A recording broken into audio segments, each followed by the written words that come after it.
Uncensored, no holds barred talk. 24 hours a day, 7 days a week. This is Global Reality Radio Network.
Ladies and gentlemen, welcome to another live edition of the Global Reality right here on the Global Reality Radio Network. I'm your host, Josh Reeves. Thank you for being with us here tonight. We are here on Thursday, April the 14th, going into Friday, April 15th now officially for you, and we're going to be getting into some news and information for you here tonight on the broadcast, as well as our continued reading from William Bramley's The Gods of Eden tonight, chapter 23. William and Mary have a war. That is the beginning of the chapter that we're going to be starting tonight. So we hope you'll all stick around and make plenty of coffee and stay up late with us here tonight in the Moonbat hours of the evening, where we seem to be doing the show the majority of the time now. So cool, and it's cool in the gang, and it's working for right now, so let's do that. But anyway, glad you could join us here tonight. If you want to send in emails, and you can send me emails anytime. Do my best to respond back to those. And I will do my best to address things on the air for you as well. globalrealityshow@gmail.com. That's globalrealityshow@gmail.com. You can send anything over there, and I will do my best to address that for you on the show here tonight. We also, again, are going to have author of The Gods of Eden on with us this coming Monday, the 18th, 7 p.m. Central Standard Time, scheduled to have William Bramley on the show with us for an interview. It should be a very good show, and I can't wait to get into a lot of the stuff and really get his take on it, and also put in some of my stuff and my take on it, see what he thinks about that. You know, because I really think that what I've noticed is sometimes when whenever I have on guests, sometimes they're familiar with my work, and sometimes they're not. But I find that sometimes when they're, I think of the person I've probably the most familiar with my material that I've ever interviewed has been Michael Tessari, and he seemed to be real up to speed on my work and my viewpoints on things before I'd ever interviewed him, which is cool. Most guys, you interview them and they don't really have any idea of your work. So you sometimes I throw stuff out there and they don't really get it, or they haven't heard that. In the case of when we had William Henry on, that happened. So that's those little happy things like that, happy accidents that kind of happen where, I throw my take out there and what some of these research say, oh, wow, well, yeah, if that's plausible, then there's this. Really makes for a good interview. So William Bramley coming up Monday for you on the Global Reality right here, 7 p.m. Central Standard Time. Mark that on your calendar. It should be a good one. We are going to continue to try and get on guests. Nick has been trying to get people on for the show and stuff like that. So it's good. It's fun to have a guest on every now and again. There aren't that many people I'd really ever want to have on, but the people that I do, it sure is awesome whenever they do. We are scheduled to have the Secret Right Volume 2 out for you by 5/5/11. That would make that May 5th, 2011. That's what I'm tentatively shooting for there. Hopefully we'll be able to get that out by then. And we're about, I think, $600 now away from having everything else that we need to get this done and out the door. So if anybody wants to use the donate button to help us there and get close to that amount, please do so, because then we can keep this on this time frame. But that's when I'm scheduled to have that. And then, of course, take a few weeks after that, probably for DVDs to get out and everything. But that's when I'm scheduled to have it, and we'll have like an online release and a special, insider type viewing thing. I plan on doing that first off. It'll be you'll have to know somebody, and you'll have to be buddies up with somebody in the chat room, or you'll have to be it'll be something like that where it really the you core listeners out there who listen to the shows every day and stuff and support us. You guys will definitely have all the information on that. So for sure, if you've made a donation ever to our work, or and even if you haven't, and you're somebody who's a regular person that I know and has been there for a while, expect to get an email with some information in that somewhere around that time. So hopefully I can stay on track and stay on course. It should be optimum for that for the first web release of that. It should be optimum for that. I'm looking at that, and that's what we're looking at now. We need to get the rest of what we need in here probably about tomorrow or something, and it will be good to go. Exciting times. I'm ready to move on to more. I'm thinking about doing something. I don't know. I can't decide what I want the next film to be about, because I'm going to come out with another film this year. I'm not going to do another long, drawn-out project. I'm just going to do one, make it really quick, knock it out, get it done, and get it out there. And I've got a few things on the table, but I don't know what I should do next, honestly, because, sometimes it's hard to gauge what the people want. So I've got like about 4 or 5 ideas for what my next film is going to be, and I think I'm going to find some way to set up an online poll. What I'm going to do is I'm going to have an online poll, and I'm going to have it up for like a week. And you, the listening audience, will get to decide from a choice of 4 or 5, or whatever it ends up being that I have. And whichever one gets the most votes will be what I decide to make my next film on. It will be up to you to decide. I'll let the people speak, and out of a choice of 4 or 5 different possible topics I may make my next film on, I'll give you guys the opportunity to say, okay, as listeners of your show, this is, out of these 5 or these 4 or whatever, this is the one that we want you to make the next film on. I don't know why. Because to me, it doesn't matter. I mean, I've got, 4 or 5 in the can that I need to make. And so I just thought it would be kind of cool to let you guys decide. And then you'll get to see the fruits of my labor from what you pick that you think the next film should be. I think that's a great idea. I think it's a great concept, because then you have a say in it. It's not just me or whatever I want to do. You have a say and an interest, because then if it's something that ends up being something, whatever I pick, it ends up being a topic that you feel is important and there hasn't been a film made about, well, then, you might feel more comfortable having, that a film like that and a piece of information saying, here you go. Here's something that I can vouch for that's good on this type of information. So I think that I really do. I think it's a good concept. I think that's exactly what I'm going to do then, because then I think it'll save me a lot of time. You know what I mean? Instead of me trying to figure out, who am I going to do this or that? I'll get that up. I'll try to get a poll up real soon, real quick. Because like I said, I'm really itching to, once we get Zero Right 2 out, to move on and make something else almost immediately, but only something that may take, a short amount of time to make and put out. And I've got several like that, so that's, again, that's why we need your support, so we can do these interesting things and these fun things and try to make it grow, make it interesting, make people feel part of it. I mean, I don't know. I think that we need some kind of connection. God damn it. I mean, nobody has to fucking join up on anybody's team or some ridiculous high school bullshit like that people try to propagate in this type of, research community stuff. Not anything like that. We don't need bullshit like that, man. Everybody's their own person. But, it is kind of cool to reach out and have feel like, all right, well, I had a say in that, He made his film about this, and I had to have a say in that. I was a part of that. That's all I'm talking about, Not trying to make a movement or a fucking, some new group or organization where we can label ourselves something. Not any of that. Fuck all that. That's the old model. We don't need that old model anymore. We just need people who have decided that they're ready to move forward instead of continue to move backward. Really, that's the main thing, I think. And it doesn't require a leader or a figurehead or anybody to subscribe to any sort of, set in stone belief system either. I mean, we got people on all sides of the board that listen to this show. We got people that are wide spectrum.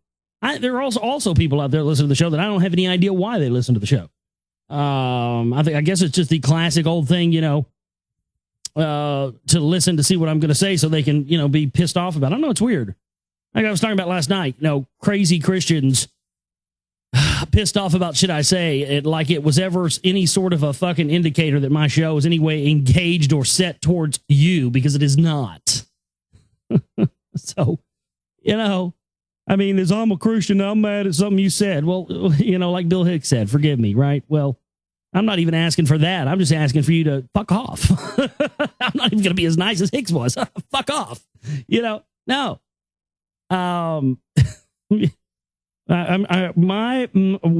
primary goal is to expose what these custodial priest class bozos who run this entire system. It's no doubt. I mean, that's the biggest thing about reading this Bramley book to me, is I think there's just no question really who's in charge now. I think we were finally being able to put that to bed. Of course, I've known it for the longest time, but people have still, are still grabbing onto these.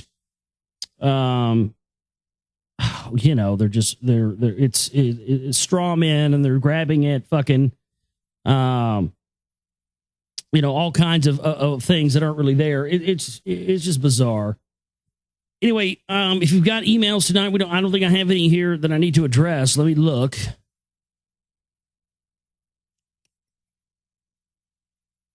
Global Reality Show at gmail.com. That's Global Reality Show at gmail.com. If you have any and all emails tonight, that's where to send them. We're going to be getting into the news.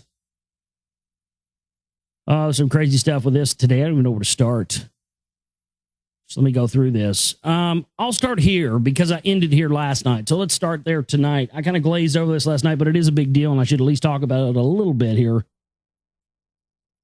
BRICS demand global monetary shakeup and greater influence. Last night at the end of the broadcast, I mentioned the BRICS group. Brazil, Russia, India, China, South Africa. It's one of these new. This is the new bloc, the new Eastern bloc that's forming. I've talked about this almost the whole time I've been on air. The formation of the new Eastern bloc, pushing for this new monetary system. This is going to be because they're pushing away from the dollar. They don't want the dollar to be a part of this. And the interests that are invested in the dollar and art, this is what's going to cause the next world war. There's just no question. This is major news. So because I kind of glazed over it last night at the end of the show, I wanted to make sure you guys were quite aware of that this BRICS group information and what they're doing here with the new monetary system is vitally important information for you to be paying attention to. And I don't say that about too many things, honestly. Most of the shit, I'm just like, fuck it, you don't even know about it. You don't need to know about that. Or, know about it, but it doesn't really matter. Don't even pay attention. It's bullshit. But no, this is, believe me, like I've said before, I'm going to tell you when, I think something is vital. I think this is. The BRICS group of emerging market powers kept up the pressure on Thursday for a revamped global monetary system that relies less on the dollar and for a louder voice in international financial institutions. The leaders of Brazil, Russia, India, China, and South Africa also called for stronger regulation of commodity derivatives to dampen excessive volatility in food and energy prices, which they said pose new risks for the recovery of the world economy. Meeting on the southern Chinese island of Hainan, they said that the recent financial crisis had exposed the inadequacies of the current monetary order, which has the dollar as its linchpin. What was needed, they said in a statement, was, quote, a broad-based international reserve currency system providing stability and certainty. Well, this is the same thing the IMF has called for over and over and over and over and over and over and over again for at least the past 5 years, and I've been seeing them say that in the news. Thinly veiled criticism of what the BRICS see as Washington's neglect of its global monetary responsibilities. The BRICS are worried that America's large trade and budget deficits will eventually debase the dollar. Eventually? This eventually stuff. It already has, and already has for a very long time. They also begrudge the financial and political privileges that come with being the leading reserve currency. The world economy is undergoing profound and complex changes. Chinese President Hu Jintao said, the era demands that the BRICS countries strengthen dialogue and cooperation. In another dig at the dollar, the development banks of the 5 BRICS nations agreed to establish mutual credit lines denominated in their local currencies, not the U.S. currency. The head of China Development Bank, CDB, Shen Wan, said that he was prepared to lend up to 10 billion yuan to fellow BRICS, and his Russian counterpart said he was looking to borrow the yuan equivalent of at least $500 million or $500 million via CDB. We think this will undoubtedly broaden the opportunities for Russian companies to diversify their loans. So this is how they're doing it. This is how they're going to move over and change the entire monetary system. And they're going to turn us into China. That's pretty much it. That's pretty much it. People will be endless cogs in the wheel, and the only thing they'll be working for in this massive machinery is their meager existence. Not a very uplifting outlook. But again, there is no certainty in all this. Any of this can be changed at any time. You know, if we believe that it's a foregone conclusion, if we believe that all this stuff is going to happen in the way that is, then that's going to happen. Then it is going to happen, because that's what they're counting on. They're counting on us manifesting it. And so I think that it's always important that we never say that any of this is a foregone conclusion. It can all be changed at any time. But are we going to realize that? And that's really all you have to do, is realize that it's not a foregone conclusion, and then, go on about your business. That's all you got to do. You don't have to come into any new belief system or buy a t-shirt or any bullshit like that. All you need to do is realize and understand that in your heart that anything can happen and anything can change at any time. And there's never any definitive outcomes to things. There's always factors that can change things. Let's see what else we have here tonight. Yet another, we'll continue to see these. Yet another Council for National Policy stooge throwing his hat in the ring for the presidential run. Senator Rick Santorum, he has a real piece of work. That's all I got to say about that. I got to talk about this. I had to play the song before the fucking show tonight, too. This is just absolutely ridiculous. And I'm just going to tear this apart for you because I'm in the mood to do it. This was the first news story I saw today. And I tell you, every day I wake up and I look at the news, I just feel like every day is a continuation and an exponentiation of bizarro land. And this is definitely one, and I'm going to really tear this apart. Dave Mustaine says, Black Magic ruined my life. Megadeth rocker Dave Mustaine refuses to play the heavy rock anthem, The Conjuring, live. I went ahead and played it for you, Dave, before the show tonight. We like to have things conjured up over here, It's how we roll. Because the track is laden with black imagery and occult spells. Now, before I go any farther into this, and I'm going to read this, I just got to say, first off, I've met a lot of famous people, a lot of them. I met a lot of rock stars. A lot of family, met some movie stars. I've met a lot of rock stars and hung out with a lot of them. And I've really had great experiences with those type of people. They're really a lot of them are really down to earth. I only ever met one complete and utter douchebag, drunken retard in my life that was a rock star that just was a complete dick, douche, asshole, drunken buffoonery abounding everywhere. And that was none other than Dave Mustaine from Megadeth. I went to one of his concerts back in, 95 or something with a friend, and we were hanging around by the bus afterwards, and met all the other guys in the band were really cool, Nick Menza and all those guys. They're really cool, but God, he was just a drunken cocksucker, man. He was just being a dick to everybody, talking shit. And but I always suspected that. I mean, because look, if you understand that the music industry is controlled by the priest class, by Rome, by the Vatican, I mean, the iconography is everywhere. I mean, and this is one of the ideas of a film that I want to make at some point. This will probably be on the list. But, I mean, you look at it, I mean, I just see it everywhere. I've been researching this more and more. I mean, I see a band like Journey, and Journey has, the guitarist Neil Schon in the band, and the guy's full-blown Jewish. I mean, just look at his Jew-fro. He's full-blown, mother and father were Jewish, and he's got a cross around his neck. And the first album they came out with Steve Perry was the first album they came out with the Scarab Beetle on it, which was the first thing they had a hit. Before that, Journey was an instrumental band. They didn't have a lead singer. They had no hits, and the record label put pressure on them and made them, and all of a sudden had this lead singer ready, willing, and waiting and ready to go. They roll out a la Steve Perry, put the Scarab Beetle on the wing disc, the custodial sign and symbol on the first album, and boom, they got hits.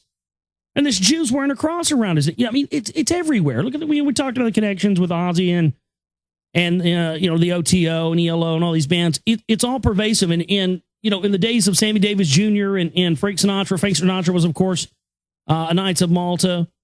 Whatever has been the particular moment, music of the moment and trends in music through the years has been predominantly dominated by people who were involved in the Knights of Malta.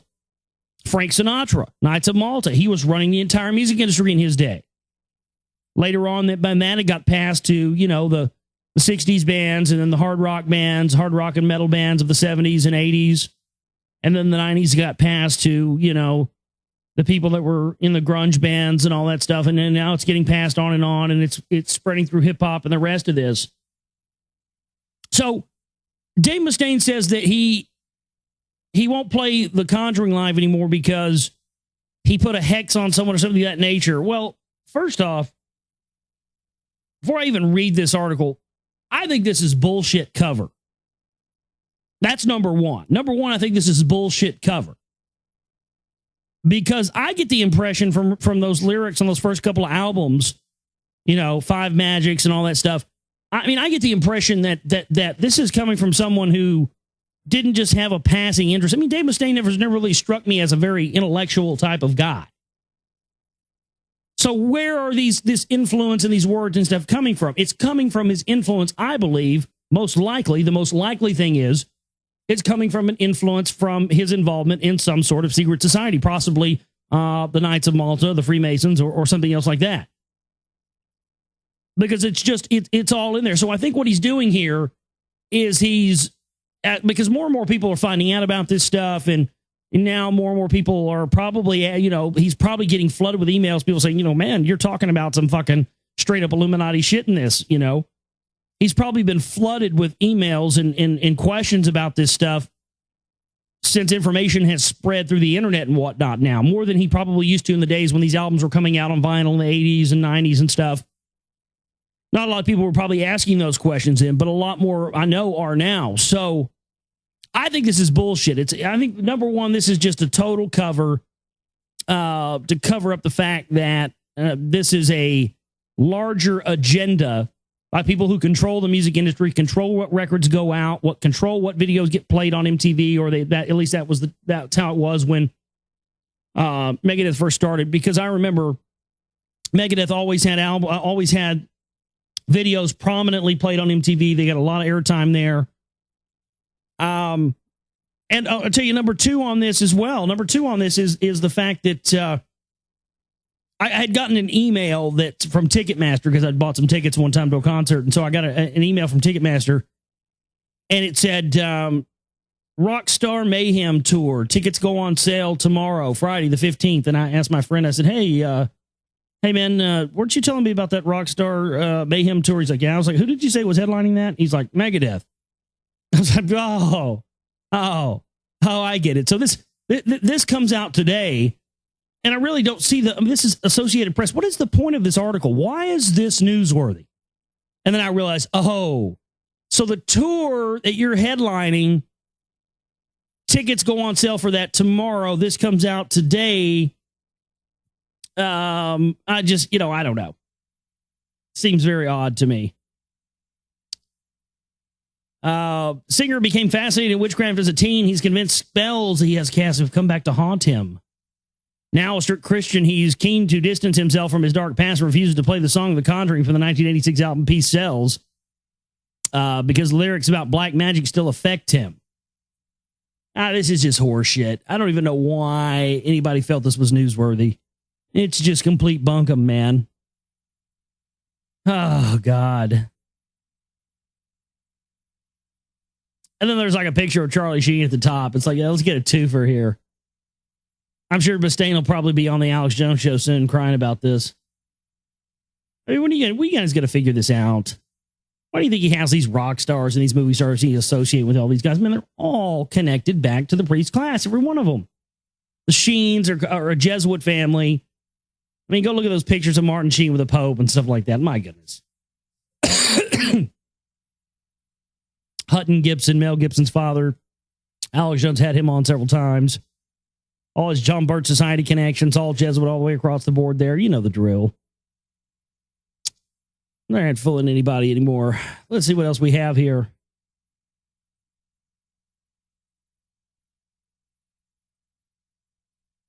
Quantum leap. Bits of light teleported to another place. Our world is getting closer to Star Trek every day, it seems. Scientists announced today that they've been able to teleport special bits of light from one place to another, a la Beam Me Up, Scotty. While the advance doesn't necessarily mean we'll be able to teleport people, it does represent some pretty nifty, mind-bending physics. Teleportation requires taking advantage of a quirk of quantum physics called entanglement. Two particles can be bonded so that even when separated by large distances, they communicate instantly. And when that happens to one affects the other, it's a situation so bizarre, Einstein called it spooky action at a distance. To teleport light, researchers led by Noriyuki Liu of the University of Tokyo had to destroy it on one place and recreate it in another. This mirrors the teleportation process on Star Trek, where transporters scan a person atom by atom and dismantle him, only to rebuild the person by configuring a different set of atoms in exactly the same pattern in another place. And this is really long or drawn out. I really don't want to read it all, but it is very interesting they're doing this, and I find it just seems more and more that time travel and teleportation and opening up wormholes with CERN and all this. I mean, is it just me, or does it seem like this is kind of being pushed out there quite a bit lately? Doesn't it seem like every day there's stories about this? We've been covering a lot of them here on the show. There's all these new things coming out about, opening up wormholes and time travel. And I'm just wondering, why that is. We had that movie, Hot Tub Time Machine, which was a goofy movie with John Cusack. And what the thing that I noticed about that movie that struck me as strange was it was for the first time in a movie that I'd ever seen that they dispelled the myth of the grandfather theory. Where if you go back in time and kill your grandfather so you'll never be born and all that stuff, that's not set in stone. And that's been proven. But it was always a meme, in movies like Back to the Future and on and on. It was always pushed that way. It was always pushed upon us. And it seems that there's a slight sort of acclimation process going on to acclimating people to the idea of time travel and it being a reality and the grandfather thing not being there. And so this article about teleporting and all that, I'm just going, man, there's a lot of that coming out. Well, on top of that, we have this. There's no other way to say it. Fucking bizarro world article from CNN. China bans time travel for television. Now, wait a minute. As we just discussed, and those of you who look at the news and follow my show and whatever else, you know, you can back me up on this, right? There's all these stories about time travel and wormholes and CERN, and the director of CERN said, we could open up a wormhole and put something in it and take something out. And then, this story and that story, all about this. And then China just right on the heels of that happens to ban anything to do with time travel being on TV. this is fucking strange. Something's going on. They must be getting ready to roll something out. Maybe that's what all this extraterrestrial stuff is, too. Maybe they're going to, maybe that's what the Norway spiral was. They open it up and aliens come out and then they say, oh, well, they're time travelers. Okay. But it all could be holograms for all we know. Shit. China has been cracking down on dissent as of late, as the recent detainment of an artist Ai Weiwei suggests, but the latest guidance on television programming from the State Administration of Radio and Film Television in China borders on the surreal, or rather an attack against the surreal. New guidelines issued on March 31st discourage plot lines that contain elements of, listen to this, fantasy, time travel, random compilations of mythical stories. What? Random compilations of mythical stories. What the fuck? Bizarre plots, absurd techniques, even propagating feudal superstitions, fatalism, and reincarnation, ambiguous moral lessons, and a lack of positive thinking. I'm speechless. I mean, what can they more broadly tell us what you are allowed to put in something? Because that sounds rather dry. The government says that TV dramas shouldn't have characters that travel back in time and rewrite history. They say this goes against Chinese heritage. They also say that myths, superstitions, and reincarnation are all questionable. The Chinese censors seem to be especially sensitive these days, but for the television and film industry, such structures would seem to eliminate any Chinese version of Star Trek, The X-Files, Quantum Leap, or Doctor Who. And does that mean rebroadcasts of huge Hollywood moneymakers like Back to the Future and the Terminator series are now forbidden? These guidelines will certainly add a creative challenge to Chinese writers, producers, and directors. CNN.com's Dean Irvine wondered how some classic time travel films might be reimagined minus the time travel. Yeah. Well, something's going on here. They're getting ready to roll something out on us, something that a lot of people are going to be shocked by, or it just seems there's kind of a slow acclimation going on. It's a really good sign they're getting ready to sort of turn the tables on us about something. I think you're going to see this more and more. They're going to try and just upend and uproot everything. They're going balls deep. They're going all cards on the table now for sure.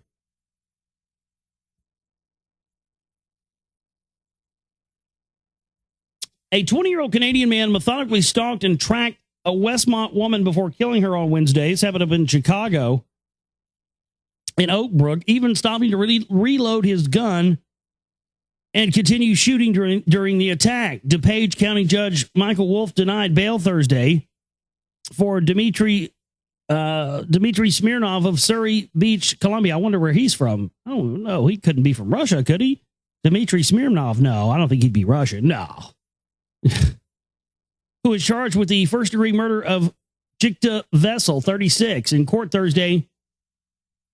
DuPage County State Attorney Robert Berlin and Smirnov met Vessel in 2008 through an internet dating site. I'm trying to get to the meat of this. So it says it's essentially what this guy did is he found out that they had ended the death penalty for murders in Illinois, and so as soon as he found that out, he went and killed this chick. He ran up to her. He began shooting. He reloaded and shot her some more. She fell on the ground and he kept shooting. He shot her numerous times. Smirnov then fled the scene. And he had done research on the internet to determine if Illinois had the death penalty. Deciding to go through with Vessel's murder when he discovered it was not. He was like, fuck it. They're not going to kill me. So fuck it. I'm going to go kill this bitch. That's messed up, man. That's, and of course it's all by design. That's what they want. They want there to be chaos and bloodshed, and they want us, again, like I've always said, they want us killing each other so we're not, going after them. Oh yeah. Somebody sent me an email. Yeah, Sammy Davis was Knights of Malta. Yeah, there he is, baby. It's Sammy. Baby. That's a great shot. Yeah, he's good. Sammy Davis giving the piece. Yeah, he was also in the Church of Satan too, and There's pics of him with Anton LaVey. I'm sure you've seen him. Oh, let's see what else we got on the plate with the news tonight. I'm trying to get through all of this in one sitting so we can move on to reading from William Bramley's The Gods of Eden tonight. Is this a case of spontaneous human combustion? I don't know. A man was hospitalized Wednesday evening with life-threatening third-degree burns after somehow catching fire inside a San Francisco porn store. Oh, man, that means he was hot and horny, I guess. Fuck. Must have been a while. Must have had a dry spell. I love that word, dry spell. It's greatness.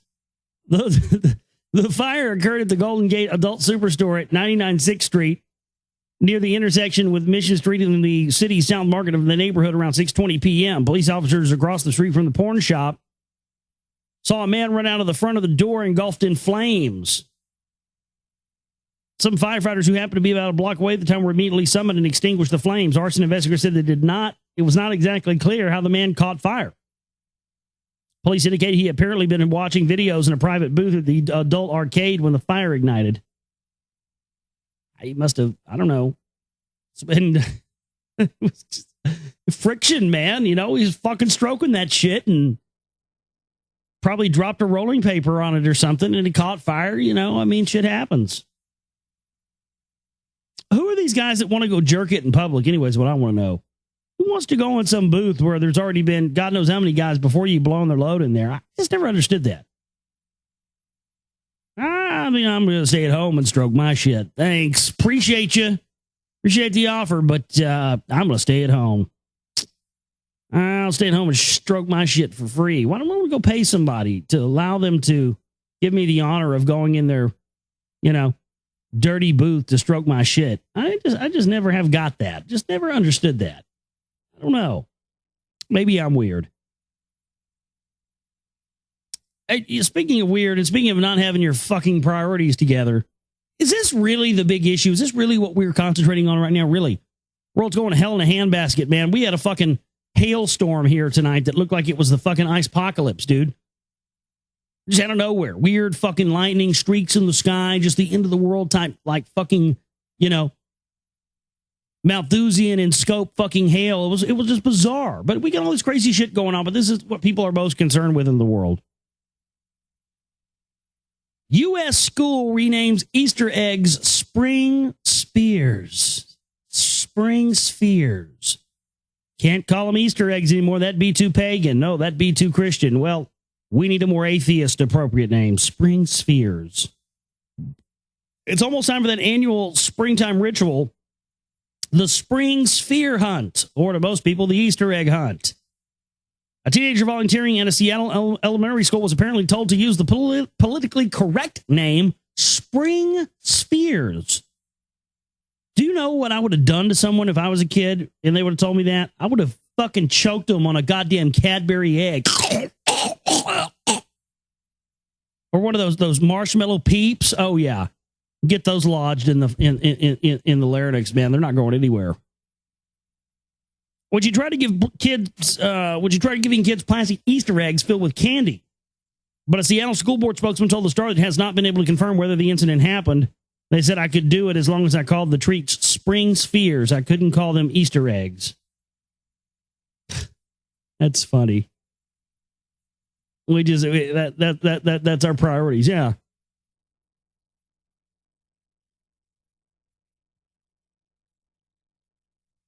Why don't you tell kids what Easter was really about? Getting fucked up out of your gourd and having consensual sex with multiple people. Oh yeah, hemp beer and fucking. Don't worry, we'll do our annual Easter report. We do it every year by popular demand. I was about fucking and taking drugs and getting fucked up. It was fertility rituals, man. That's what it was about. Military training facility on reservation revealed. This comes from the San Diego News. Very interesting stuff here, man, I got to say. Miles deep into the largest Indian reservation in San Diego County, a company with ties to at least one former Blackwater Worldwide executive is building a training facility with firing ranges, a helipad, and what was once described as a mock Afghan village. Two men told visitors to the remote site last week that Marines and other troops would engage in cultural language immersion in ambush exercises there, although in a later interview, one stressed there would be no combat training. The facility, located on the Los Coyotes Indian Reservation, northeast of Warner Springs, follows a similar effort by Blackwater to create a military and paramilitary training center in Puerto Rico. Blackwater abandoned that proposal amid community opposition in 2008. It is unclear when or how the tribe became involved in the current project, which came to the public light by chance on April 6th. A reporter and a photographer for the San Diego Union Tribune were on a ride along with Sheriff Deputy Eric Munzemeyer for a story about law enforcement in the backcountry when the deputy decided to enter the 25,000-acre reservation. After heading east for a few miles in mountainous terrain, Munzemeyer drove up a locked gate guarded by two men. The men let Munzemeyer's vehicle go through. A short way up the road, Munzemeyer passed two firing ranges and then reached a construction site where workers were configuring shipping containers on recently graded land. Two men met them on the road. One introduced himself as Brian Bonfiglio. What the fuck kind of last name is that, dude? Bonfiglio. Brian Bonfiglio. Bonfiglio was a vice president of Blackwater Worldwide and the main public contact during the private security firm's 2006 bid to create the training facility in Puerto Rico.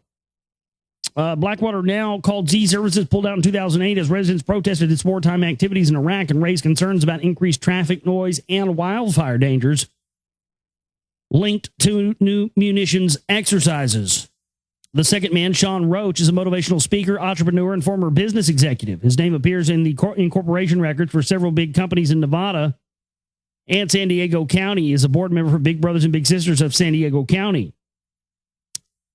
At the reservation, Bonfiglio and Roach told Munzemeyer that Eagle Rock LLC runs the facility as a Department of Defense outsourcing project and that troops would train there. They said the company was leasing the land from the tribe and that plans call for construction of 5 villages of different sizes and configurations to be built out of shipping containers, spray foamed, and painted to resemble mud huts. Eventually, they said, real Afghans will be brought to the mock villages to help their clients with language and cultural immersion training. They also said a helicopter pad was located farther up a hill where the 2 helicopters and several old vehicles. You understand what this means, right? This means that these motherfuckers are not going to stop in Afghanistan. They're not going to stop. It's not going to be, oh yeah, no invading armies ever taken over, Pakistan going back to Attila the Hun. No, they're going to succeed where everybody else has failed. That's what you should take away from this. They're building a, my God, this is serious. Trillion in resources there. God knows what else. They're taking it over, man. The multinational corporations want their hands on this. It's just funny to me that all these parts and pieces and all of these things that these resources go to parts that all go in computers.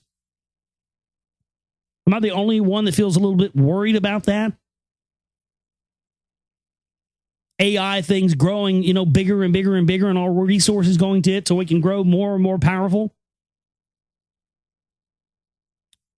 As Munzemeyer began driving out of the site, Roach introduced himself by name to the reporter who returned the greeting without giving his full name or conducting an interview. In a follow-up interview by phone, Roach said his group was involved in the perfectly legal activities on sovereign tribal land that isn't subject to public or journalistic scrutiny. I'm a very private person, he added. I saw a good business opportunity here, and the location is perfect. It's out of the way, and it's in a beautiful setting. So there's Naval Special Warfare Command. My goodness, this is insane. They're going in on Indian reservations now and setting up. They're using the fact that these Indians have this sovereign land, and they're going in and paying off these poor Indians and exploiting their sovereign land to do training for how to take over Afghanistan. This is God, this is one of those stories where you wonder why this isn't top story on the 6 o'clock news. As we talked about last night, news is not about information anymore. We all know that. But the fact of the matter is, this should be a huge story. This shouldn't be just something that's going under the radar of most people, but it is. The implications of this are huge. It's just unbelievable stuff. Speaking of that, so is this. FBI files on Tupac Shakur murder show he received death threats from a Jewish gang. This is from Haaretz.com. Files released Thursday by the Federal Bureau of Investigation on the 1996 murder of rapper Tupac Shakur state that the star had received death threats from the Jewish Defense League, an organization that has been characterized as a terrorist group. Shakur was shot dead in Las Vegas in September 1996 in a murder case which remains unsolved. Yeah, they thought it was the, they thought it was the gangsters, the East Coast, West Coast. No, man, it was straight up kosher mafia hit right there, baby. Straight up kosher mafia hit. We should have known, right? Not really a big surprise. Anyway, let's take a break here tonight. Been rolling here for about 50 minutes, so we'll take a break and come back and we'll get into William Bramley's The Gods of Eden for you here tonight. And if you've got emails you want to get in while we're on this break right here, go ahead and send them over. globalrealityshow@gmail.com. That's globalrealityshow@gmail.com. You can send those over, and I'll be happy to get into them after I get back off the little break here. So back here with you on the Global Reality, right here on the Global Reality Radio Network. I'm your host, Josh Reeves. Thank you for being with us. We are getting Moonbat here in the late night hours with you tonight. We're so glad you could be with us, and we're going to continue on here tonight with our reading from William Bramley's The Gods of Eden, chapter 23. William and Mary have a war. So we'll be getting into that for you here tonight on the broadcast. Again, if you have any emails, globalrealityshow@gmail.com. That's globalrealityshow@gmail.com. And I'll do my best to answer any of those that you have tonight on the broadcast. I'm trying to think if there was something I wanted to talk about before I got into the reading here tonight, and I'm trying to remember what exactly that was. There was something. I can't for the life of me remember what it was, but nonetheless, there's the things that continue to happen and they continue to go around us and happen around us and people's. I just don't see a very. I see us going full blown. I just keep seeing us turning into what China is, but just so people can continue their new routine, their routine they've always have of just their whole existence being based around their job. There's nothing worse than somebody who defines themselves by their job. Because that's when you define yourself by your job. I think that's when they've got you. They've got the tentacles around you. There's no breaking loose, And as this staged financial fiasco has played out, this is bringing challenges to what people believe defines them and who they are as a person. I had an article here tonight that I didn't cover when we were doing the news earlier. I'd forgotten about this. Suicide rates in the U.S. increase as economy declines. CDC researchers find suicide rates in the U.S. tend to rise during recessions and fall amid economic booms. According to the study for the Center for Disease Control and Prevention, suicides reached a record high of 22 people per 100,000 in 1932 during the Great Depression. CDC officials said in a report published online today in the American Journal of Public Health. That was double the rate seen in 2000 when 10 people per 100,000 took their lives as the economy prospered. So people it's so dangerous. And that's a part of the programming. They get us to define ourselves by our jobs, I'm a doctor, so everything about you encompasses that, And you meet these people and they can't do anything when they're not at their job, but talk about their job. That's all that encompasses them, because they allow themselves to be programmed and buy into this idea of climbing the corporate ladder and being able to have more and more things. It's just a false, phony illusionary model that people follow. And I just see it going more that direction, People are going to be completely enslaved and have no freedoms or anything else, and be a complete cog in the wheel for this global maniacal machinery. And they will do it on the basis of just, not having to break normalcy, or what they consider to be normalcy. It's sheer insanity. So we really have to start remembering to embrace and engage constantly what makes us who we really are. And, people who have, break your routine. If you've had continual trials and tribulations in your life from, going from this job to this job to this job and constantly working in one field, then, go do something else. Fuck it, go try it. You're talented. You can go do anything. Go do whatever you want. Go do something different than that. If you've been somebody who's been, off and on, in and out of college since you were, 18, and now you're, 35 or 40 and you're still going to college, you're still taking classes, stop doing that. Maybe take yourself out of that programming and environment for a while and see how much your perspective changes. It's true. It does. But that's the whole thing is that if we allow them to get us to a point where how we define who we are is based on what our, slave job is, then they have got us. But at the moment when you understand that you are a spiritual entity being imprisoned in a material body,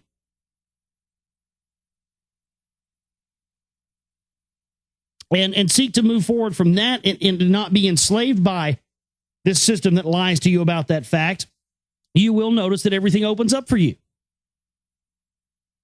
I mean, it is true, man. Once you surrender to the universe and put, your best interest and your life in the hand of the universe, and just say, you know what? It's bigger than me, and I believe in it. It's gonna take care of me. It will. It's a fact.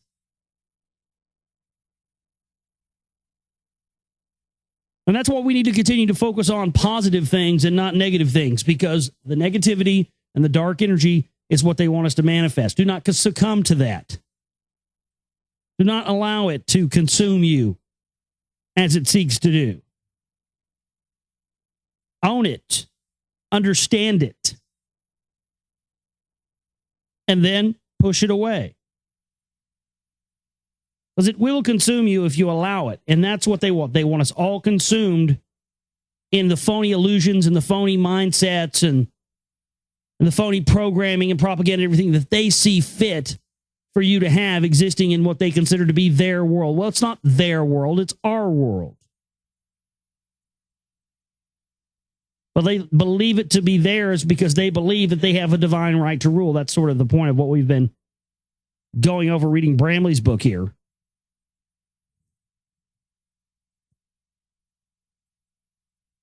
We're going to continue on here in chapter 23, but I just want to say that don't allow their, because you are, you're having to participate in their system, and it's a difficult thing. Just because you're having to participate in their phony system, don't allow it to consume you and not allow you to be who you really are. You know what I mean? I think that's very important. People just acquiesce to, or they do it, because most of the time people do it because they think that they're trying to fulfill, oftentimes not their own, somebody else's viewpoint on what having a normal life is. And not everybody is programmed, not everybody's hardwired for the 9 to 5 kind of a life, man. And people that are forced into those situations against their will go crazy. They go crazy. They go batshit crazy. They lose their shit. And it's bad news. And that's exactly what they want to happen. They want us to have these phony belief systems where we sell out who we really are for a chance to just gracefully and, oh God, just, be so privileged to be a cog in the wheel of their machinery. I mean, they act like it's such a privilege to be a slave. They really do. They want us to prop it up, oh, well, I'm a lawyer, I'm a doctor, I'm a teacher, or whatever have you, I'm a dentist. They want to prop it up and give it so much prestige, put perfume on the pig, church it up. They want to do everything like that to it. But really, in the long run, you're a cog in the wheel and you're a slave. Because you're working for the interest in the betterment of somebody else and not yourself and your community and your family and everything else. And that is when we start to have problems.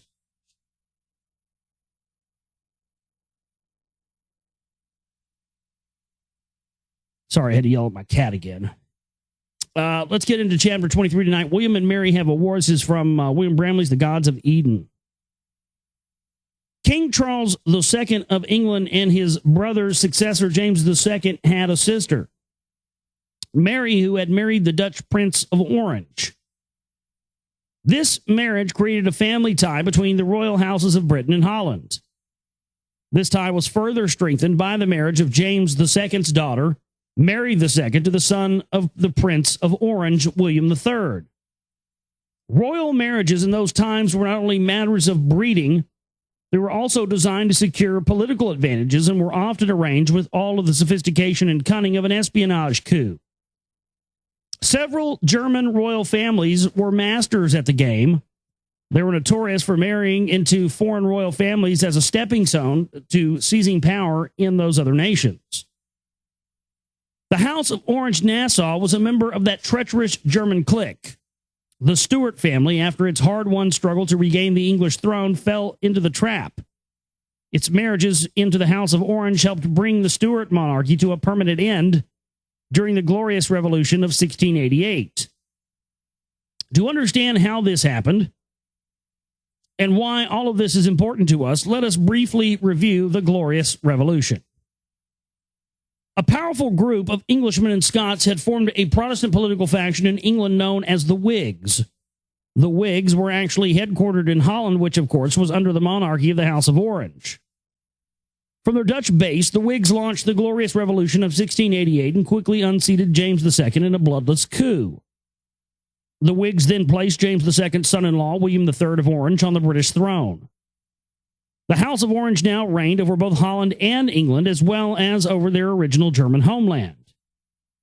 Behind this intrigue, we see the shadow of the Brotherhood. William III is reported to have been a Freemason. In fact, in 1688, a militant secret society was formed to support William III. It was called the Order of Orange, after William III's family, and it patterned itself after Freemasonry. The Orange Order was anti-Catholic, and its purpose was to ensure that Protestantism remained the dominant Christian religion of England. The Orange Order had survived the centuries and is today strongest in Ireland, where it has over 100,000 members. It is perhaps best known for its annual public parade to commemorate the successes of William III in England. Upon his assumption of the British throne, William III quickly undertook to erect the same institutions in England as those which had been established by his dynasty in Holland.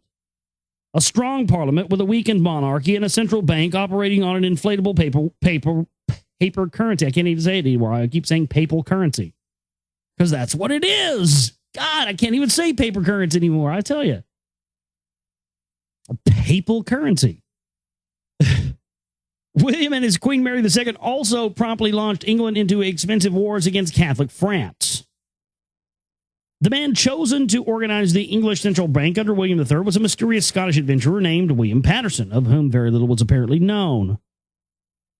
The British House of Commons, the Parliament, was at first reluctant to accept Patterson's central bank scheme, but relented as the British national debt continued to skyrocket from the conflicts launched by the very warlike William III.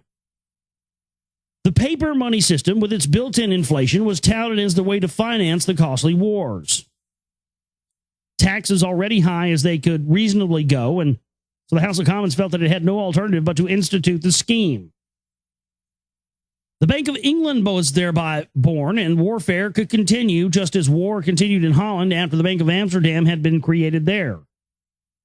The Bank of England has been labeled by some economists the mother of all central banks. It became the model for all central banks which followed it, including the central banks of today. Under the Bank of England scheme, the central bank was to be the nation's primary bank, and it would lend exclusively to the national government. The central bank's entire purpose was to put the government into debt and to be the government's major creditor. That sounds familiar, doesn't it? The central bank's notes would be lent to the government, and those notes would then circulate as national currency. This would cause the nation and its people to rely on those notes as money. The establishment of the Bank of England caused Britain to go deeply into debt to a monetary elite, the paper aristocracy, which could then influence the use of the nation's resources. This is the modus operandi of every central bank today. Like most modern central banks, the Bank of England was a privately owned or privately operated bank with quasi-governmental status. In accordance with Patterson's plan, the financiers who pulled their resources to create the Bank of England received approval from the government to issue gold and silver notes in a quantity many times exceeding the financiers' pooled holdings. The standard practice of bankers during that period was to issue notes 4 to 5 times in excess of their precious metals. The Bank of England, however, issued an incredible multiplication of 16 2/3.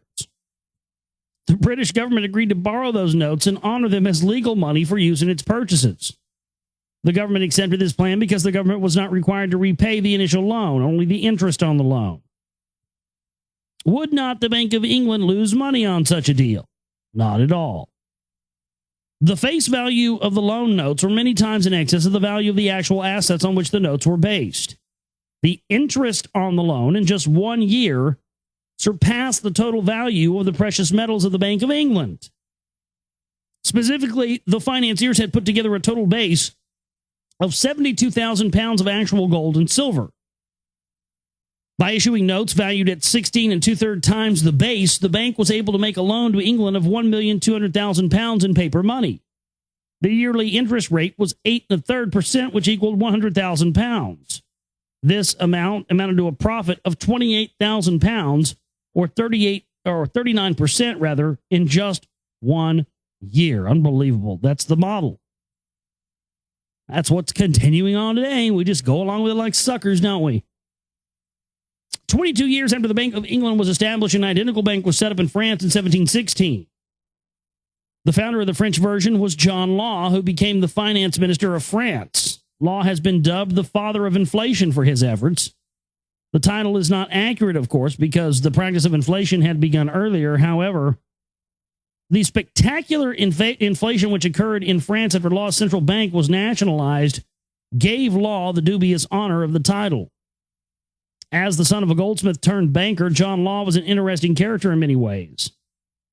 He was deeply devoted to the schools of Brotherhood mysticism, and these were behind many of the important social changes occurring in his time.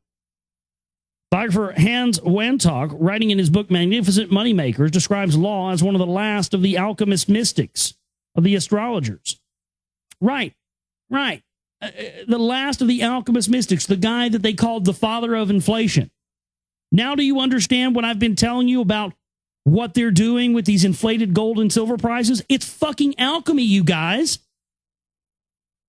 If you've never listened to me about anything before, I'm begging you to listen to me on this. They did it once in the 80s with the Hunts. They're going to do it again now with gold and silver. Again, the guy who was deemed the father of inflation was described in the book Magnificent Moneymakers as, quote, one of the last great alchemist mystics of the astrologers who were dying out in the time of Voltaire. But in his pursuit of the stone of wisdom, he invented inflation. The guy who invented inflation was an alchemist. And these modern day progeny of John Law are doing the same thing. They are getting you to take their worthless Federal Reserve notes, their worthless paper currency, exchange it for gold and silver, then they can come and take it all away. And they got all of us to engage in this alchemy form. It's genius. And this is why I've spent so much time researching the secret societies. I've finally figured it out. It's modern day alchemy. They're changing paper to gold right before our very eyes, and they're getting us to do it because if they tried to do it, it would be illegal. But they cause inflation. They raise the price of the gold and silver. They get us to exchange it, trying to save our asses and have something safe in case the shit goes down. They tank it, buying it for pennies on the dollar, or make it illegal and send troops in Blackwater and go around and round it all up. They've done it once in this country. They'll do it again. That's an unbelievably shocking revelation. I just love it when we come across little nuggets like that just confirm what I've been saying, confirm what my research has shown. And that, to me, that is the biggest affirmation of that. My goodness, there it is right there. The father of inflation. I can't say this enough. The father of inflation was, quote, one of the last great alchemist mystics of the astrologers who were dying out in the time of Voltaire. But in his pursuit of the stone of wisdom, he invented inflation, intimately tying the mystery schools and the mystery religions and the bankers together in one nice little bow. And I haven't ever heard Alex Jones or any of these alleged truth tellers ever do that. Booyaka.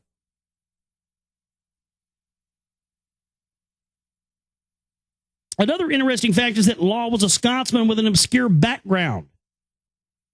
Just like the earlier counterpart in England, William Patterson, the Scottish link between Law and Patterson may be significant when we later review the evidence that Scotland was an important center of the secret but far-reaching Brotherhood activity in Europe. Well, yeah, and also the fact that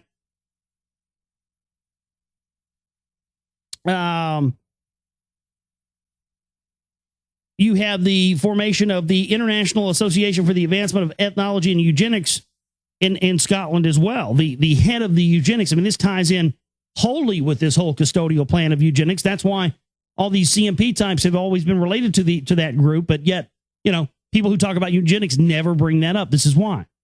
Because it pins it back to these custodial priest class motherfuckers.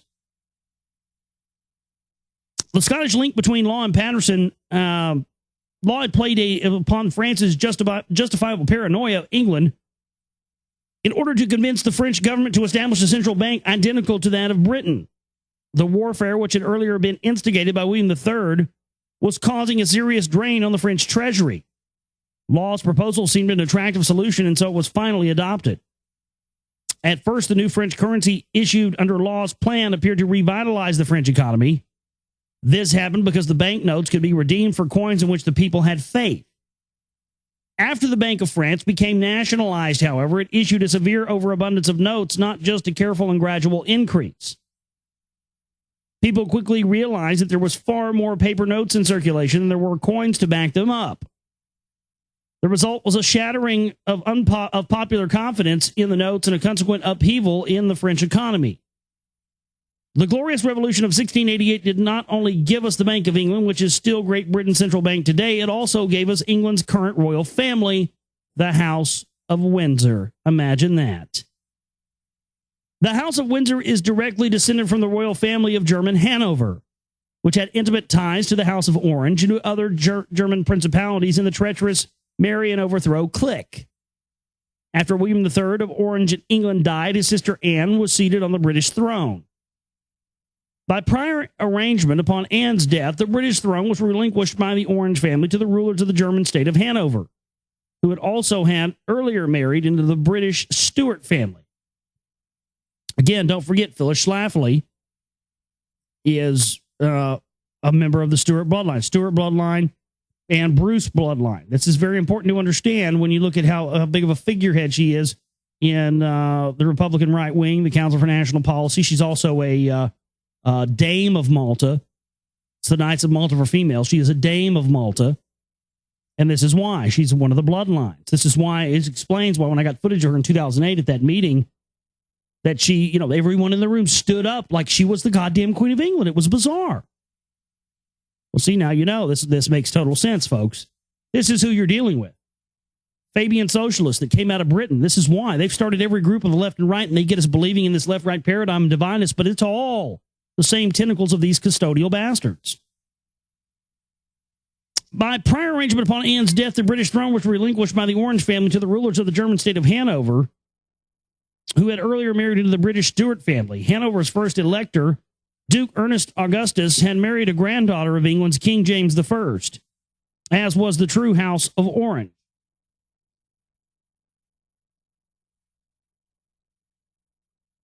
The rules were changed to suit the victors.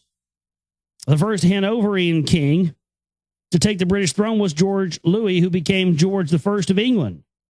George I could not speak English, and he viewed England as a temporary possession. He continued to devote most of his attention and care to his German homeland. As generations of Hanoverians ascended to the British throne, they became permanently entrenched in British society. The Hanoverians provided England with all of its monarchs through 1901, and Hanoverian descendants from Queen Victoria's side have furnished the rest all the way up until today. During all of that time, the dynasty continued to maintain strong ties to other German noble families.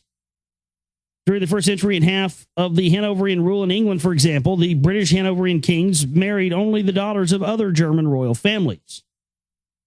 Not surprisingly, there was widespread opposition in England to the Hanoverians after they took over. Many Englishmen understandably felt that German monarchs had no business reigning over British subjects. Anti-Hanoverian factions arose seeking to put the Stuarts back on the throne of England. Because of this, the Hanoverians decided not to allow a large standing army of native Britons, fearing that they might stage a coup. Instead, whenever England required a large number of troops, the Hanoverians used money from the British treasury to rent mercenaries from their German friends and from their own German Principality of Hanover, all at a most handsome fee. The greatest number of mercenaries were provided by the royal family of Hesse, which had close and friendly ties to the German House of Hanover.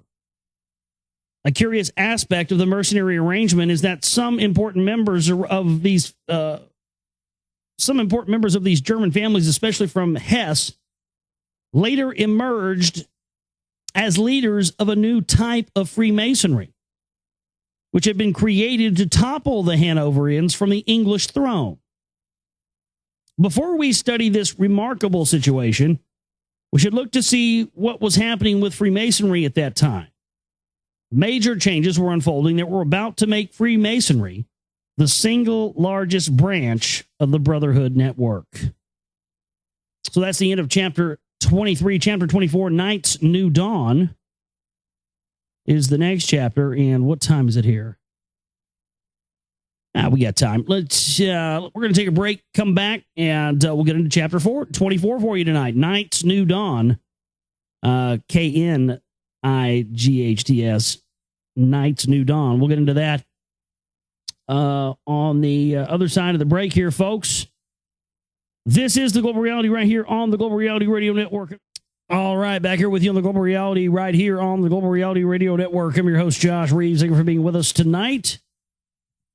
This will be our last broadcast of the week.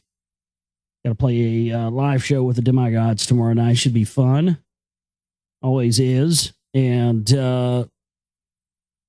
we do need your support right now. The Chip and banner is there for the bills for the month. And we got to pay the stream bill on Sunday. So use the chip in banner there so we can meet our goal for the month. And we'll also use the donate button if you want to chip in on the Cigarette Volume 2. We got about $600 left on that. And release date is set for 5/5/11, so we're getting close. So we really got to push forward and get that here in here really quick. So please donate that. And also the bills and stuff on the chip in banner keeps us commercial free and uncensored, and makes us not have to be subservient to selling shit. Yeah, that's how we keep it that way. So thank you to everybody out there who continues to support us. And help us get our message out to a lot more people. And thanks to Illuminated Scam for continuing to post the shows every day up on YouTube, and that's great. It gets the shows out to a lot more people, and I think it's helped quite a bit. So there you go. We're going to continue reading tonight, chapter 24 from William Brownlee's The Gods of Eden, Night's New Dawn. As human history entered the 18th century, changes were occurring. The Inquisition was almost dead, and the bubonic plague was dying with it. Students of Masonic history know that the early 1700s were an important period for Freemasonry. Masonic lodges in England had attracted many members who were not Masons or builders by trade. This happened because Freemasonry was evolving into something other than a trade guild. It was becoming a fraternal society with a secret mystical tradition. Many lodges were quietly opening their doors to non-Masons, especially to local aristocrats and men of influence. Again, this is key because this information I'm sure he's going to show here. If he doesn't, I'll go ahead and say it. But this is key info because it shows how the priest class in Rome and the Catholic order really infiltrated and took over Freemasonry and turned it into something for the elites instead of something for all people. This information was supposed to be for all people, not just a small select few. That's the problem. By the year 1700, an estimated 70% of all Freemasons were people from other occupations. They were called accepted Masons because they were accepted into the lodges even though they were not Masons by trade. This is why you see on some Masonic lodges it'll say free and accepted Masons. On June 24, 1717, the representatives from 4 British lodges met at the Goose and Gridiron Ale House in London and created a new Grand Lodge. The new Grand Lodge, which was called by some the Mother Grand Lodge of the world, officially dropped the guild aspect of Freemasonry, operative Freemasonry, and replaced it with a type of Freemasonry that was strictly mystical and fraternal, speculative Freemasonry. The titles, tools, and products of the Mason trade were no longer addressed as objects that members would use in their livelihoods. Instead, the symbols were transformed entirely into mystical and fraternal symbols. These changes were not made suddenly, but were the result of a trend which had already begun well before 1717. A number of histories incorrectly state that the Mother Grand Lodge of 1717 was the beginning of Freemasonry itself. As we have seen, Freemasonry's roots were firmly established long before then, even in England. For example, one Masonic legend relates that Prince Edwin of England had invited guilds of Freemasons into his country as early as 926 AD to assist the construction of several cathedrals and stone buildings. Masonic manuscripts dating from 1390 and 1410 have been reported. Handwritten minutes from a Masonic meeting from the year 1599 are reproduced in Albert Mackey's History of Freemasonry. Freemasonry was so well established in England by the 16th century that a well-documented schism in 1567 is on record. The schism divided English Freemasons into 2 major factions, the York and the London Masons. The new Grand Lodge system, established at the Goose and Gridiron Ale House in 1717, consisted of only one level of degree of initiation. Within 5 years of the lodge's founding, 2 additional degrees were added so that the system consisted of 3 steps: entered apprentice, fellow craft, and master mason. These steps are commonly called the blue degrees because the color blue is symbolically important in them. The 3 blue degrees have remained the first 3 steps of nearly all Masonic systems ever since. The Mother Grand Lodge issued charters to men in England, Europe, and the British Empire, authorizing them to establish lodges practicing the blue degrees. The colorful fraternal activities of the lodges provided a popular way for men to spend their time, and Freemasonry soon became quite the rage. Many lodge meetings were held in taverns where robust drinking was a featured attraction. Of course, many members were also drawn into the lodges by the promises of fraternal and spiritual enlightenment. The new Mother Grand Lodge was reportedly very strict in its rule forbidding political controversy within the lodges. Ideally, Freemasonry was to be independent of political issues and problems, In practice, however, the Mother Grand Lodge, which was established only 3 years after the coronation of the first Hanoverian king, supported the new German monarchy at a time when many Englishmen were strongly opposed to it. One of the earliest and most influential Grand Masters of the Mother Lodge system was the Reverend John T. Desaguliers, who was elected Grand Master in 1719. Desaguliers had earlier written a tract stating that the Hanoverians were the only legitimate sovereigns of England under the laws of nature. On November 5th, 1737, another 5th of November there, he conferred the first 2 Masonic degrees on Frederick, Prince of Wales, a Hanoverian. During the ensuing generations, members of the Hanoverian royal family even became Grand Masters. The English Grand Lodge was decidedly pro-Hanoverian, and its prescription against political controversy really amounted to a support of the Hanoverian status quo. In light of the Machiavellian nature of the Brotherhood activity, if we were to view the Mother Grand Lodge as a Brotherhood faction designed to keep alive a controversial political cause, i.e. Hanoverian rule in Britain, we would expect the Brotherhood network to be the source of a faction supporting the opposition. That is precisely what happened. See, that makes sense. That makes total sense. Because it was the Stuarts, the Hanoverians, the Stuarts they were trying to keep in power, and they were the custodial bloodlines that went back to the custodians, and it's just amazing to understand that Phyllis Schlafly came out of that bloodline. God, it just all makes so much sense now. It all makes so much sense who it is that we're really dealing with and why there has been this controlled opposition network of the truth movement set up with Alex Jones as his figurehead. He is the counterintelligence mouthpiece of the custodial races. That's all there is to it. Period. End of story. Put a period on it. It's over.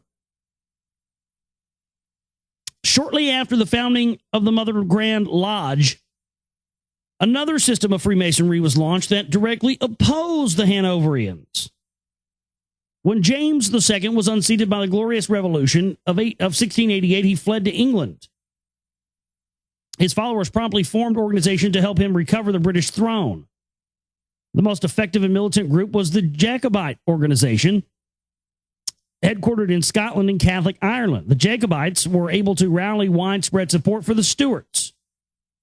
They staged many uprisings and military campaigns against the Hanoverians, although they were ultimately unsuccessful in recrowning the Stuarts. When the unsuccessful James II died in 1701, his son, the self-proclaimed James III, continued the family struggle to reign the British throne. A new branch of Freemasonry was created to assist him. That branch was patterned after the old Knights Templar. The man who reportedly founded Knights Templar Freemasonry was one of James III's loyal supporters, Michael Ramsay. Ramsay was a Scottish mystic who had been hired by James III to tutor James's 2 sons in France. Ramsay's goal was to reestablish the disgraced Templar Knights in Europe. To accomplish this, Ramsay adopted the same approach used by the Mother Grand Lodge system of London. The resurrected Knights Templars were to be a secret mystical fraternal society open to men of varied occupations. The old knightly titles, uniforms, and tools of the trade were to be used for symbolic, fraternal, and ritual purposes within a Masonic context. In keeping with these aims, Ramsay dubbed himself the Chevalier of Ramsay, the Knight of Ramsay. Ramsay did not work alone. He was assisted by other Stuart supporters. Among them was the English aristocrat Charles Radcliffe. Radcliffe was a zealous Jacobite who had been arrested with his brother, the Earl of Derwentwater, for their actions in connection with the failed rebellion of 1715 to place James III on the British throne. Both brothers were sentenced to death. The Earl was beheaded, but Radcliffe escaped to France. In France, Radcliffe assumed the title of Earl of Derwentwater. He presided over a meeting in 1725 to organize a new Masonic lodge based on the Templar format being revealed by Ramsay.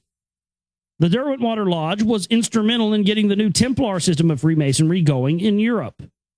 Derwentwater claimed that the authority to establish his lodge came from the Kilwinning Lodge of Scotland, Scotland's oldest and most famous lodge. Templar Freemasonry is therefore often called Scottish Freemasonry because of its reputed Scottish origin. Ramsay's Scottish Masonry attracted many members by claiming that the Templar Knights had actually secretly created the Mother Grand Lodge system. According to Ramsay, the Knights Templar had rediscovered the lost teachings of Freemasonry centuries earlier in the Holy Land during the Crusades. They brought the teachings back to Europe, and after their disgrace and banishment, secretly kept the teachings alive for hundreds of years in France, England, and Scotland. After centuries of living in the shadows, the Templars cautiously reemerged by releasing only the blue degrees through the vehicle of the Mother Grand Lodge. Ramsay claimed that the 3 blue degrees were issued only to test the loyalty of Freemasons. Once a Freemason proved his loyalty by reaching the 3rd degree, he was entitled to advance to the true degrees, the 4th, 5th, and higher degrees released by Ramsay. Ramsay stated that he was authorized to release the higher degrees by a secret Templar headquarters in Scotland. According to his story, the Scottish Templars were secretly working through the lodge at Kilwinning. To effect their pro-Stuart political aims, the Scottish lodges changed the biblical symbolism of the 3rd blue degree into political symbolism to represent the House of Stuart. Ramsay's higher degrees contained additional symbolism revealing why Freemasons had a duty to help the Stuarts regain the throne of England. Because of this, many people viewed Scottish Freemasonry as a clever attempt to lure Freemasons away from the Mother Grand Lodge system, which supported the Hanoverian monarchy, and to turn the new converts into pro-Stuart Masons. The Stuarts themselves joined Ramsay's organization. James III adopted the Templar title, Chevalier St. George, and his son Charles Edward was initiated into the Order of Knights Templar on September 24, 1745, the same year in which he led a major Jacobite invasion of Scotland. 2 years later, on April 15, 1747, Charles Edward established a Masonic Scottish Jacobite chapter in the French city of Arras. Charles Edward later denied ever having been a Freemason in order to squelch damaging rumors that Scottish Masonry was nothing more than a front for the Stuart cause, which it largely was. God, that makes so much sense. That's where the Stuarts came of. That's where the bloodlines, they came out of Scotland. That's why the IAAE is based in Scotland. That's why Jones never talks about it. That's why Schlafly was on his show defending the CMP. My God, folks, do you see how deep this is now? This is why people have attacked me and said the things about me. This information that I've been a figurehead of bringing out with the help of Lee Rogers and a few others out there, this is it, man. This is what unravels the whole thing. This is what unravels the whole thing. And this is why I've taken my time to get this new film done. And my goodness, had I put it out before that, I wouldn't have got to this point. I mean, it just, if you're patient, man, the universe gives you what you're supposed to have in the time in which you need it. It's just, it's amazing. It's just, it's mind blowing, man. My life is just insane. I can't believe I just lucky enough to experience this. It's crazy. I mean, when you start digging, if you really want the truth and you really, really seek to find it, you will find it. It will find you.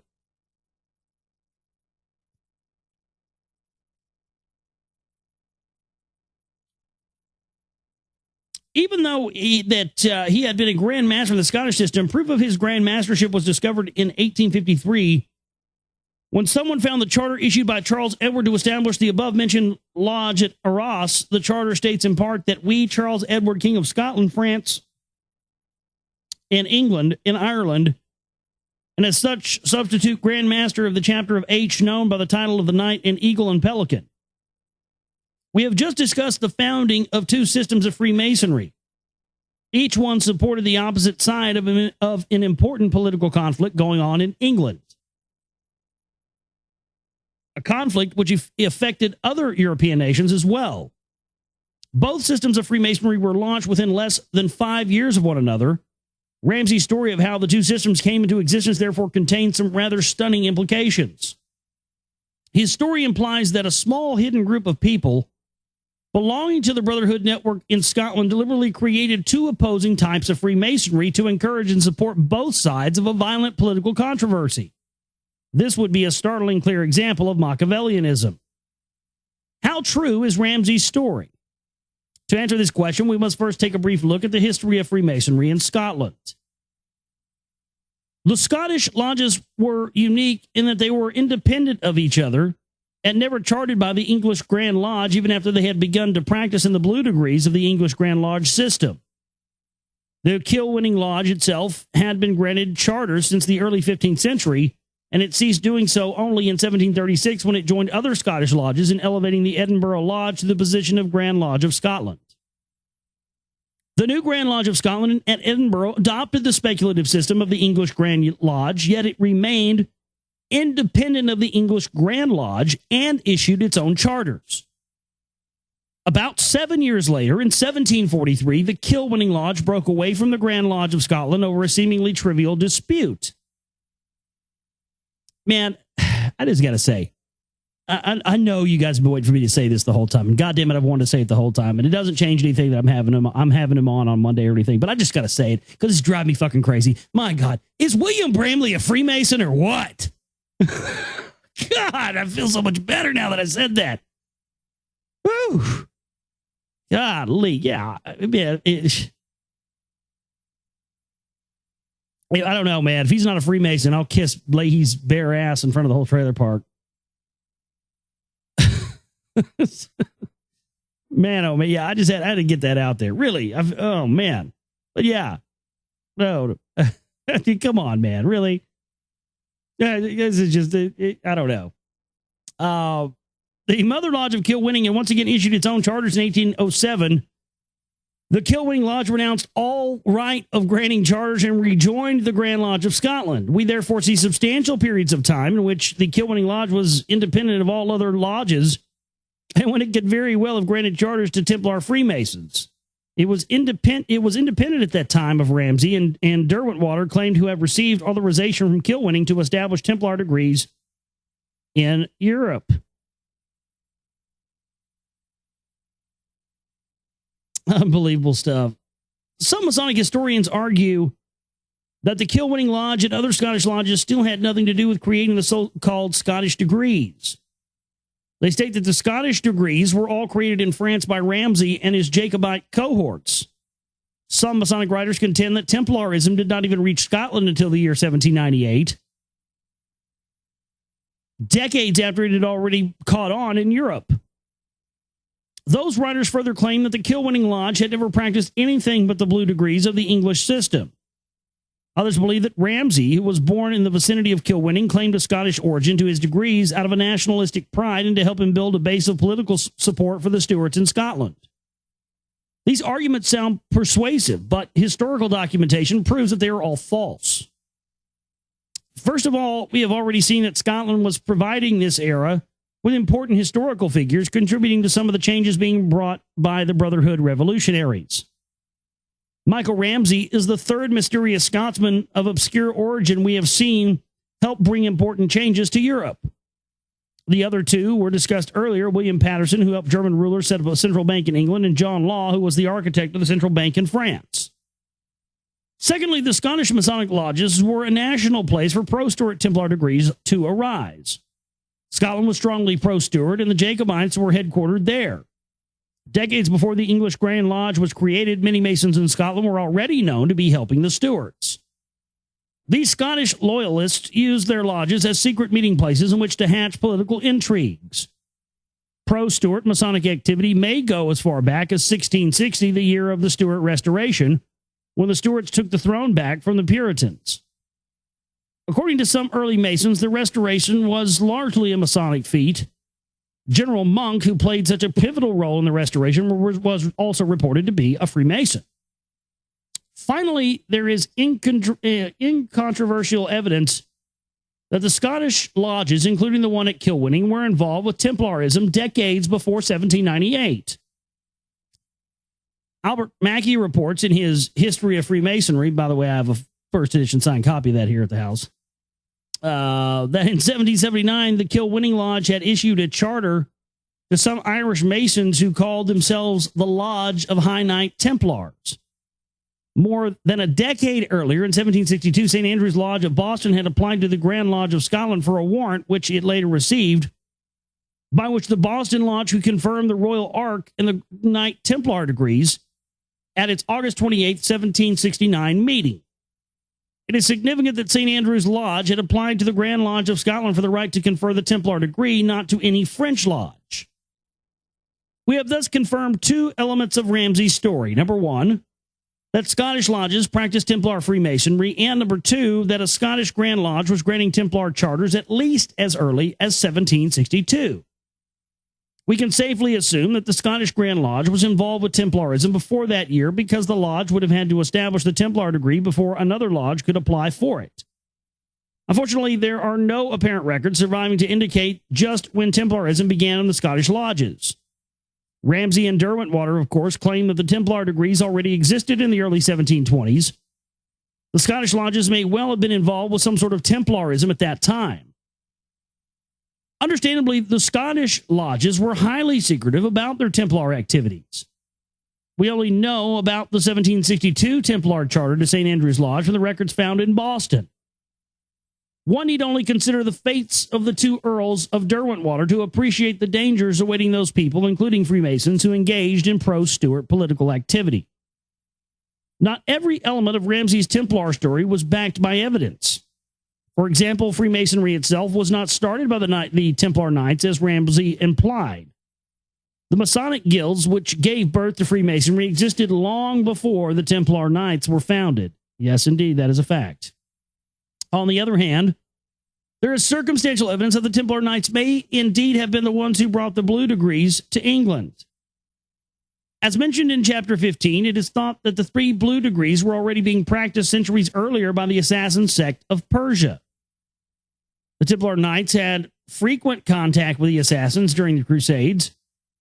During those periods when they were not fighting against one another, the assassins and Templars established treaties and engaged in other amicable relations.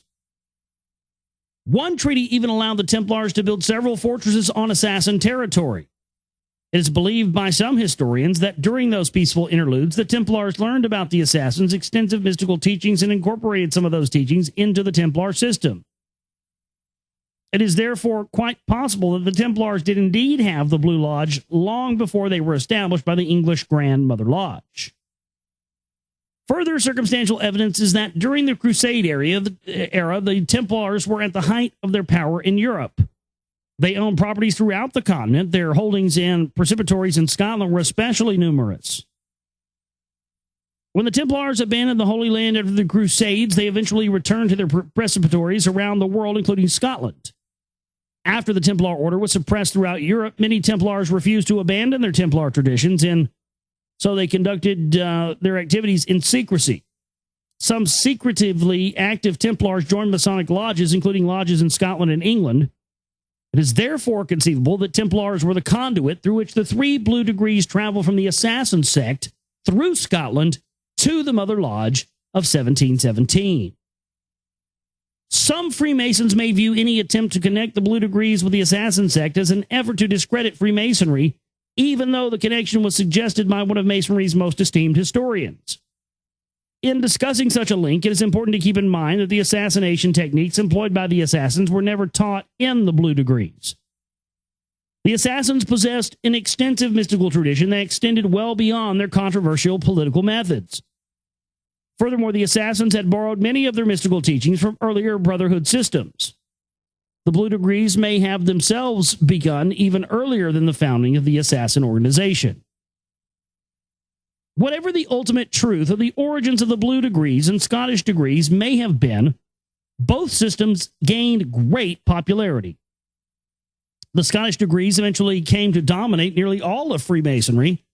On continental Europe, the center of Scottish Freemasonry proved to be Germany, where the same small clique of German petty princes we have been observing soon emerged as leaders in the new Templar Freemasonry. So, end of 24 there. And we'll pick up next time on chapter 25 of William Bramley's The Gods of Eden with the chapter The King Rats. So that'll be That'll be next time on the broadcast. I want to thank everybody for tuning in and being with us here tonight.